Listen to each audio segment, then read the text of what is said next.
Oh, Schmeckle, hey, two buckaroos. How the heck are you? You know, sometimes this little stuff goes wrong, you gotta keep going with it. Anyways, I'm trying to plug through. Hey, I found this today. It's Old Curmudgeon Ale from Founders Brewing Company. I should mention first that if you're able to hear any of the music playing, I don't own any of the rights to it. I just like to hear it in the background. Curmudgeon Old Ale. Here's why I bought it. It was $5.84. Yeah, it's typically just about $12 in my neck of the woods. It was $5.84. Well, here's why it was $5.84. The bottling date is June, or not June, but January is what I meant to say. So I've got about an 8-month-old Old Curmudgeon Ale. Now that may scare away the weak, the candy asses, and the youngsters that just don't know any better. But I've been drinking craft beer long before it was even called craft beer, so I'm not scared by an 8-month-old beer, especially the Curmudgeon Old Ale. Think classic seafaring ports, local pubs, and weathered old fishermen.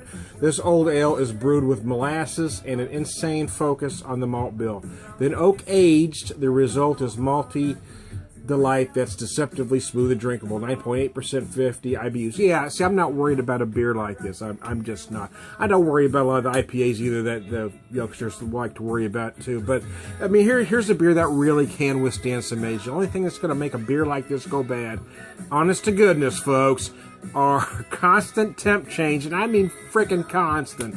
Or direct sunlight. You know, those are the only things that are going to affect the flavor of this beer. Hanging out for 8 months in a store or a warehouse isn't going to do it, folks. I am Tom the Beer Whisperer, and I approve this message. So anyways, yeah, 9.8%, 50 IBUs. The nose is what you'd expect it to be. It's a whole lot of malt, man. You really can't feel that molasses on the nose as well.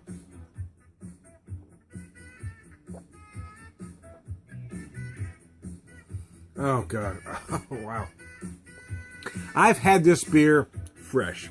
I'm having it now. Is there a difference? Not really.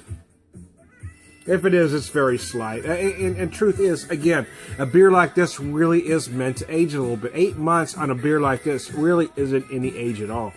Beers like this really need to take some time to, the longer it sits, the more those flavors kind of meld together, the more harmonious they become. So no, I'm not worried about 8 months on a beer like this. In fact, I only bought a 4-pack, and I don't know why.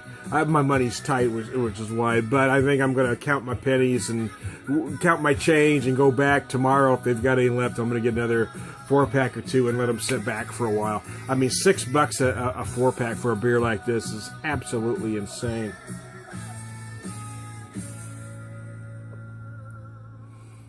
Wow. Yeah, it's wonderful. It really is. It's a great beer. The aromas are fantastic. The malt flavors are big, but 50 IBUs. Those hops are still here, man. It is 8 months old. No matter what folks want to tell you, they have not dissipated. I mean, there are folks that want to tell you it's gonna go away, Tom. I throw my IPAs away after 90 days because I'm a moron and I believe stupid shit. No, 50 IBUs, they're still alive. You can feel them.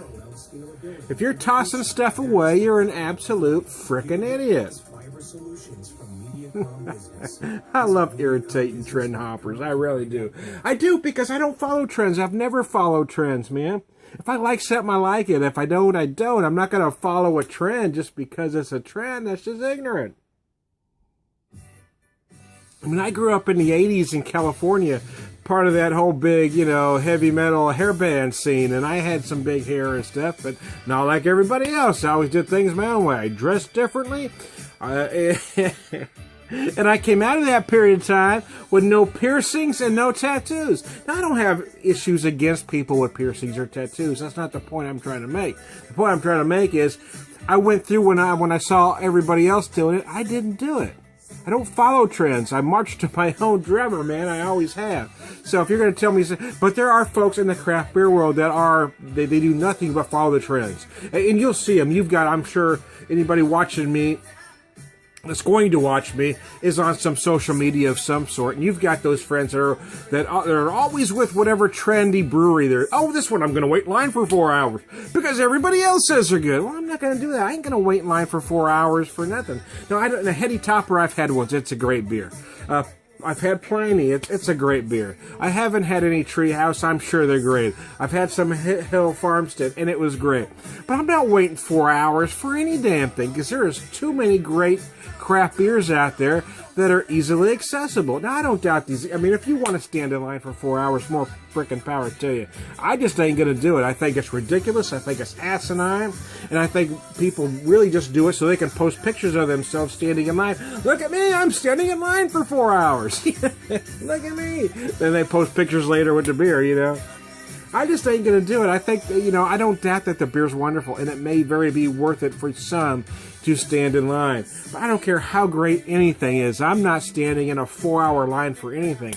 I don't care if there's the best-looking chick in the world ready to give me a frickin' blow job. Give me the best knob job I've ever had in my life. I'm not waiting for 4 hours for it, because I can find somebody else to do it. For less money, right away! Anyway, I've got a drift there. I was trying to make a point. The point being is, don't buy into hype. Don't listen to crap. Pay attention to the reality. Here's a beer. It's 8 months old. It's absolutely fine. I ought to go back and buy more today, but I don't have the ability to do so at the moment. But I may go back tomorrow and see if they've got any left. Because $6 for a 4-pack of this is absolutely brilliant. And this beer, it's a fine beer. I don't know if you've ever had it. If you haven't, you need to pay whatever you have to pay to get it, you know, and try it. Even if you're paying the full $12 for the 4-pack, because it is a classic old ale. It is absolutely wonderful. And I know malty beers aren't trendy these days, but you know, show some balls and don't buy into trends and just drink good beer. I'm Tony the Beer Whisperer, and we'll talk to you later.